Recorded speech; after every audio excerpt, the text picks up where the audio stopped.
জানো তো, বাংলায় একটা প্রবাদ আছে, কর্মেই শান্তি। আমরা যখন ছোট থাকি তখন মনে হতো কবে বড় হব, আপ্রাণ চেষ্টা করে যেতাম বড় হওয়ার। ইস, বড়দের মতো যদি হতাম, বকতো না, কেউ বকতো না, এরকম একটা চিন্তাধারা সকলের মনেই হয়েছে। কিন্তু অনেক ওঠানামার মধ্যে দিয়ে বড় হওয়ার পর যখন বুঝি এই পৃথিবীতে কোনো কিছুই নিজের ইচ্ছা অনুযায়ী হয় না, কোনো কিছুই পারফেক্ট নয়, নিজেকে তৈরি করে নিতে হয়, কেউ তোমার হয়ে করে দেবে না।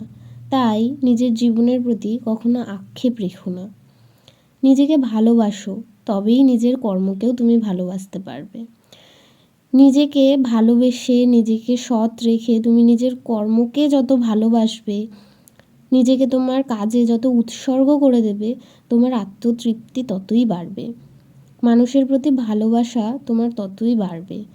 তখন দেখবে তোমার ব্যবহার মানুষের প্রতি অনেকটা আলাদা হয়েছে, মানুষ তোমাকেও রেসপেক্ট করছে। তাই নিজের কাজকে অনেকটা ভালোবাসো, দেখবে তোমার কাজ তার দ্বিগুণ তোমাকে ফিরিয়ে দেবে।